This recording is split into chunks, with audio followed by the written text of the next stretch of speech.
ഇന്ന് ഓശാന ഞായറാണ്.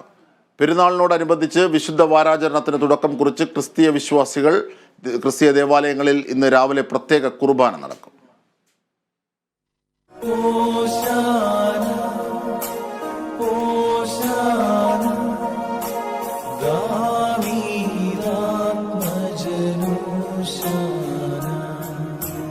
വലിയ നോമ്പാചരണത്തിന്റെ അവസാന ആഴ്ചയായ വിശുദ്ധവാരത്തിലേക്കാണ് ഇന്നത്തോടെ ക്രൈസ്തവ വിശ്വാസികൾ പ്രവേശിക്കുന്നത്.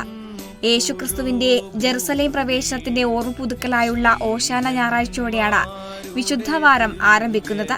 ജെറുസലേം നഗരത്തിലേക്ക് കഴുതപ്പുറത്തേറി വന്ന യേശുക്രിസ്തുവിനെ വരവേറ്റതിന്റെ ഓർമ്മ പുതുക്കലാണ് ഓശാന ഞായറാഴ്ച.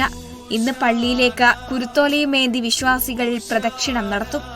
ഈ കുരുത്തോലകൾ വിശ്വാസികൾ വീടുകളിൽ സൂക്ഷിക്കുകയും അടുത്ത വിഭൂതി തിരുനാളിന് കുരുത്തോല കത്തിച്ച് ചാരം നെറ്റിയിൽ പൂശുകയും ചെയ്യും.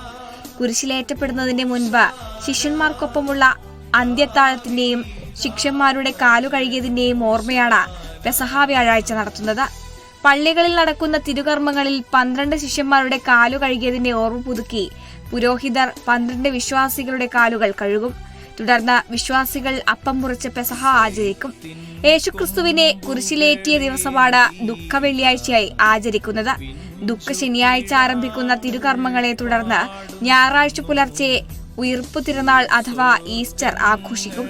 ഉയിർപ്പു തിരുനാൾ കർമ്മങ്ങളോടെ വലിയ നോമ്പിനും വിശുദ്ധവാരത്തിനും സമാപനമാകും.